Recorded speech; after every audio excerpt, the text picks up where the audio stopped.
Good morning, ladies and gentlemen. Thank you to the organisers for the opportunity to come here and talk with you today. My name is Geoff Parker. I wear a couple of different hats per the bio that is in the pamphlets. I think today the most relevant hat is that being Executive Director with the International Council of Beverage Association, so I look after the Asia Pacific Regional Group. I'm also boss of the Australian Beverages Council and clearly have close affiliations with our friends on this side of the ditch with the New Zealand Beverages Council. I don't know about you, but I'd like Glenn and his soapbox to come back up here and share some more of his insights and take pot shots at Aussie's reading ability. Thank you. I'd like to see that evidence. So per the agenda that you've got, I've just had a bit of a slight change in tact, and I thought what would be interesting would be to talk broadly about levies and declarations and renovations from a high-level regional perspective, because I think that's really interesting to start to see what's happening out there. Obviously, as an industry advocate, clearly I'm going to have my opinions, and some of you, all of you, might not necessarily agree with some or all of them, and that's okay. I guess my own personal declaration on a soft drink consumer, and in case you were wondering, I'm also a very disheartened and tired Wallaby supporter. But in thinking about how to sort of approach this presentation, this quote really resonated with me, and that is about the need for us to constantly sort of challenge the proposition, not only our own propositions, but then, of course, those of others. And so some high-level discussion points, as mentioned, we'll look at levies or soft drink taxes, see if they're the emerging panacea or indeed if they're just a drop in the ocean. We'll talk about declarations and potentially what are some green shoots starting to come out of a recent political declaration, and that is the United Nations high-level meeting on NCDs, which recently happened. It's a really interesting event. And then some renovations and why are renovations, and we'll talk more about renovations in a minute. So it's going to be a bit of a whirlwind sort of tour, limited time, lots of stuff to get through, so let's kick off. Lots of really smart people in the room who are far more familiar with this really confusing picture for me, but clearly obesity is really complex. There are a lot of really intertwined and interrelated factors as to why not only people but populations over time continue to put on weight and become obese. And obviously the burden on the healthcare systems, the burden on health budgets is pretty stark and not in question. So sugar sweetened beverage tax or levy, call it whatever you want. Is this a emerging panacea or indeed just a drop in the ocean? Clearly Mexico is being promulgated widely. The success of Mexico is being scrutinized. We're watching the UK, obviously with a lot of interest. To a lesser extent, South Africa, Berkeley, Philadelphia, as mentioned in some of the previous presentations. Some countries have had a form of a selected food or beverage tax sort of since the late 80s. And clearly, sugar or soft drink taxes are pretty popular. There's currently 26 countries that have a soft drink tax. Last count, that means there's around about 170 that don't have a soft drink tax. Previous presentation talked about Berkeley and Philly, so there are around about 7 cities in the US that have a soft drink tax. Depending on your definition of the city, that means there's around about 3,000 cities in the US that don't have a soft drink tax. And indeed, some states in the US now are starting to pass legislation that are making soda taxes illegal. So what impact will a tax have on New Zealand kids or consumption patterns of New Zealand kids? Of course, that's the $64,000 or $64 million question, but when there's around about 6% of the average Kiwi kids' energy coming from non-alcoholic beverages, I guess it's really important to be starting to look at this concept of the total diet and where all kilojoules come from. Because of the different hats that I wear, we'll sort of be looking at a bit of NZ data, but then also a bit of Australian data. And this was from a survey of the Australian Health Survey 2011-12, and if there's one frustration we have as an industry, and I'm sure with public health and academics, one of the frustrations we have as an industry is the time in between these big national surveys. As Glenn mentioned, nutritional science is relatively young, but it's moving at such a fast pace. And this was a 2011-12 survey. The previous adult health survey was back in 1995. And I think as a developed nations, I think that's embarrassing. But as a parent, this graph worries me. This graph worries me because in Australia, and I'm sure it'd be pretty consistent with Kiwi kids, but this graph tells us that almost 40% of the average Aussie's kids' diet, daily energy, comes from discretionary or treat foods. Way too much. What this tells me then, as a parent, that worries me. What this tells me as an industry advocate is that soft drinks can be part of a bad diet, but clearly ranked number 9th, they're not a main driver. One of the interesting discussions that we're not having in Australia, and this is again Aussie data, it shows the energy intake from soft drinks.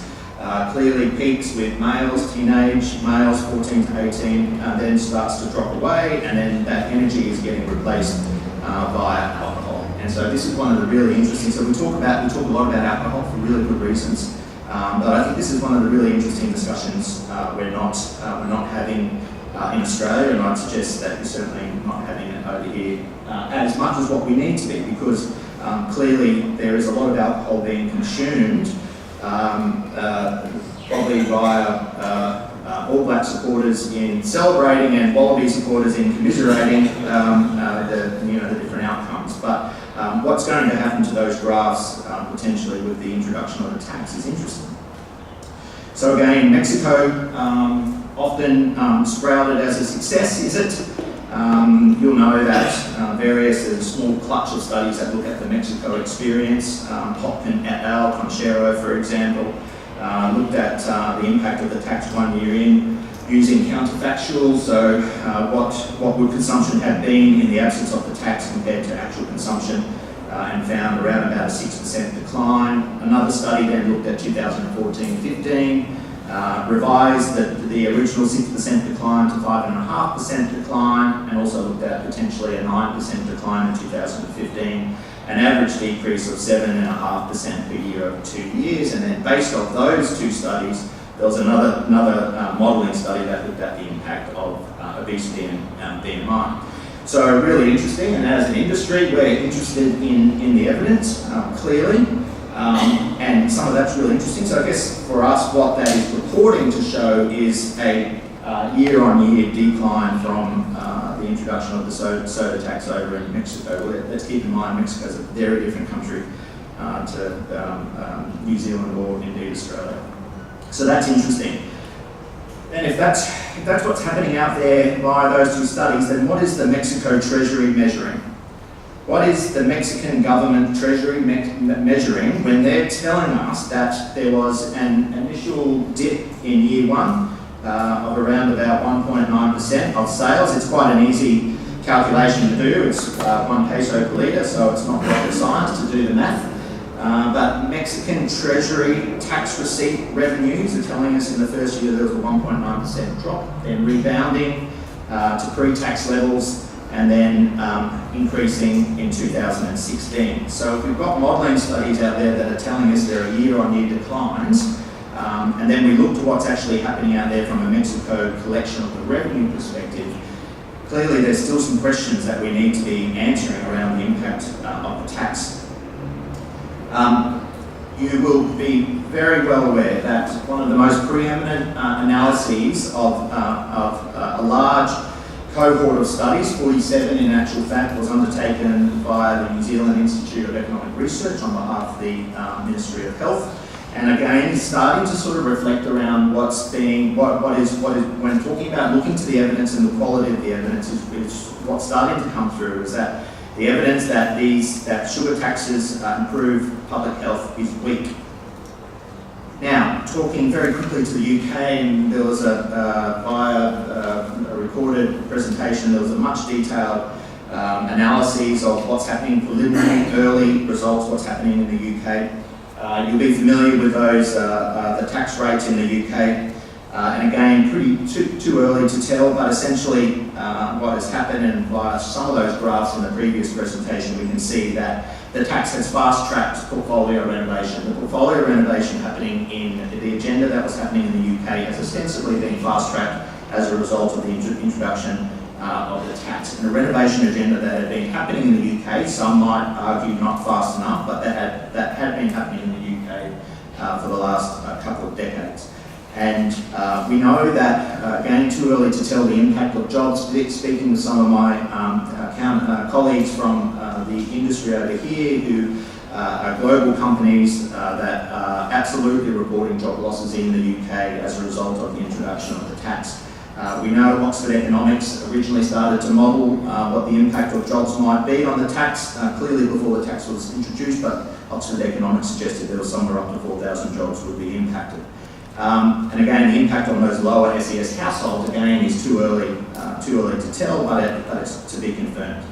Real-world examples are showing that soft drink industry levies will have zero impact on public health. That's not to say that they're not going to have an impact on sales in year one, but then what happens in years 2 and 3 and beyond.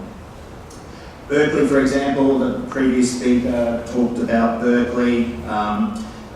Won't go into too much detail other than to say, well, taxes or levies can have unintended economic impacts.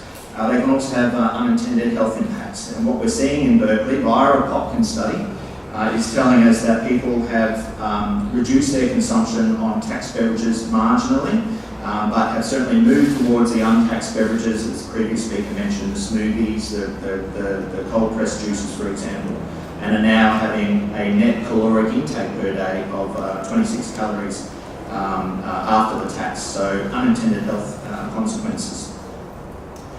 SSB taxation, in case you're not aware, is not a WHO best buy. The best buys are a set of policy interventions for tackling NCDs that WHO recommends to member states.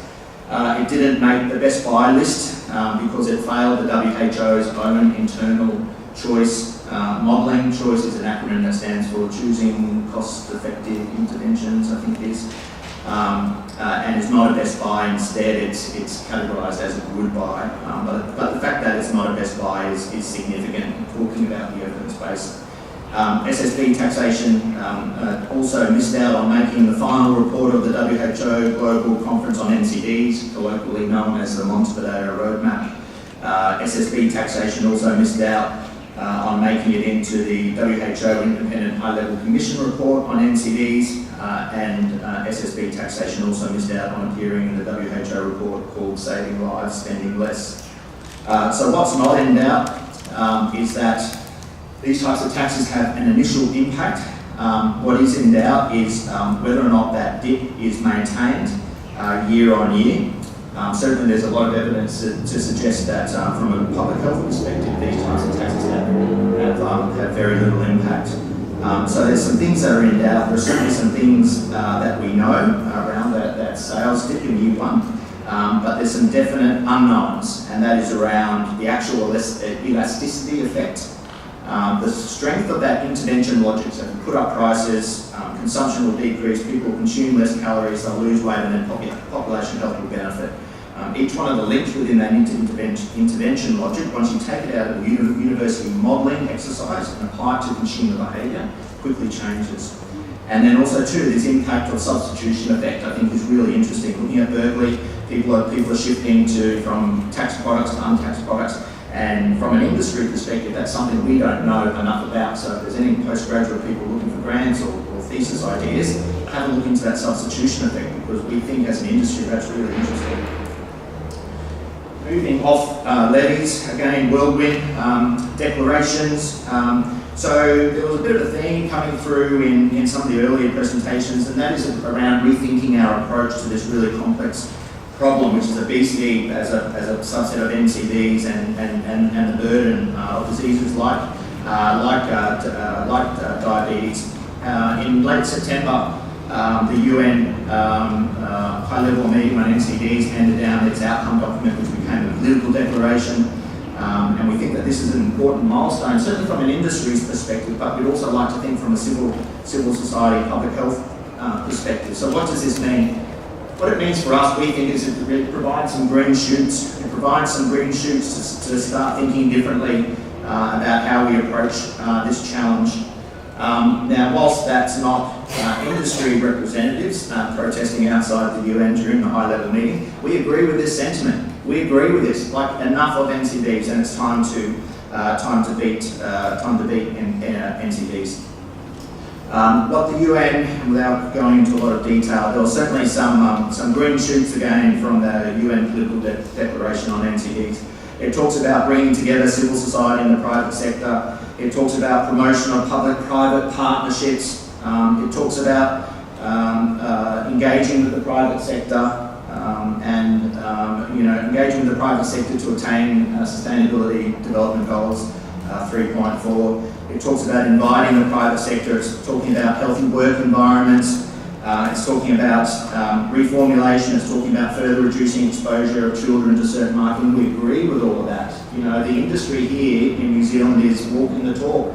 They don't sell certain products into primary or intermediate schools, and they only sell and provide water. And you know, the industry here is wanting more schools to be able to sign up to that voluntary schools agreement.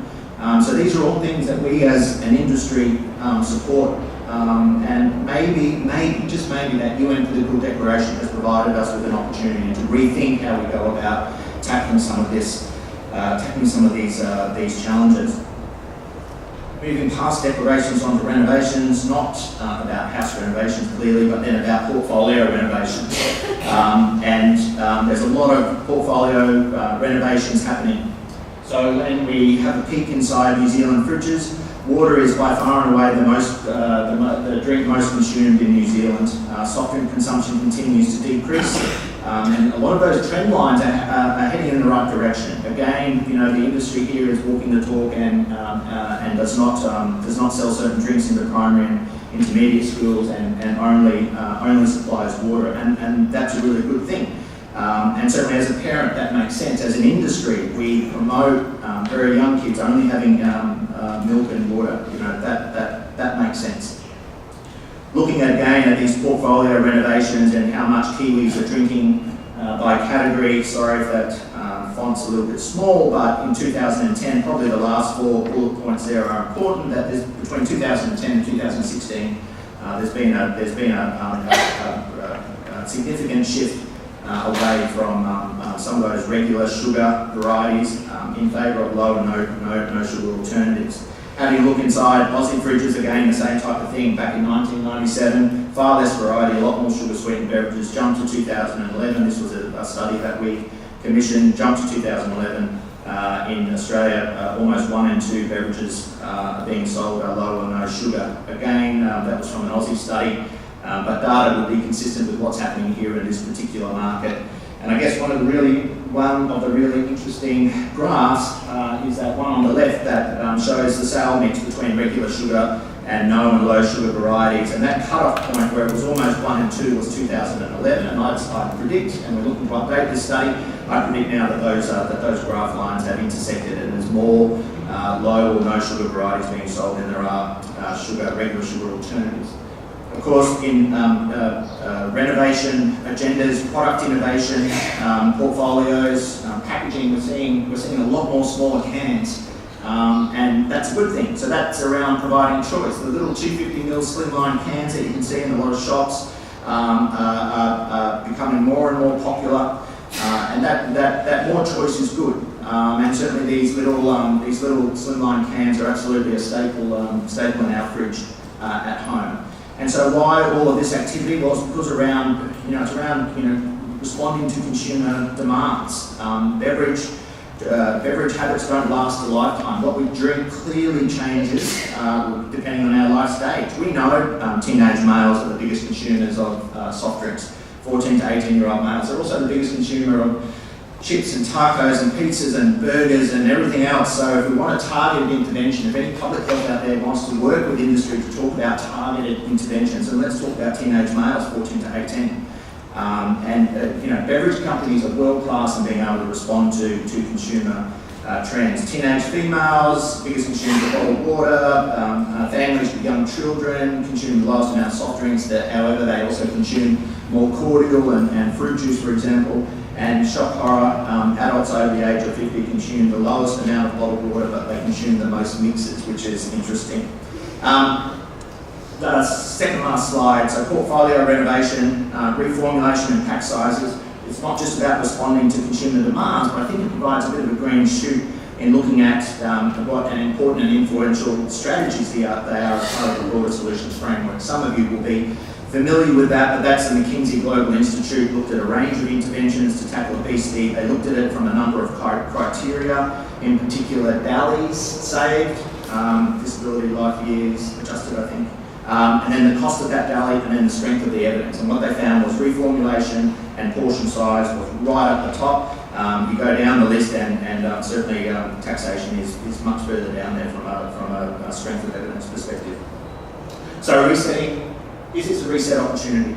Obesity is complex, we know that. A new narrative is needed, a la the Lancet article talked about moving away from these siloed solutions, tax this, ban that. It hasn't worked. It didn't work 20 years ago with avoid fats, not going to work in 2018 with this demonisation of sugar that has been referenced before. We need to move away from these siloed-based solutions. Is the UN high-level meeting a reset opportunity? Explore some common ground, no matter how small, that Venn diagram, no matter how small that shaded bit in the middle, there must be some opportunities for industry to work with public health, to work with academia, to work with governments clearly. And the desired state, certainly from an industry's perspective, is around tripartite, collaborative, shared responsibility, multi-sectorial solutions framework. Bit of a whirlwind tour, but I'm happy to answer any questions, or indeed, there's my email addresses are around, and I'll be around for lunch and towards the end, but thank you very much.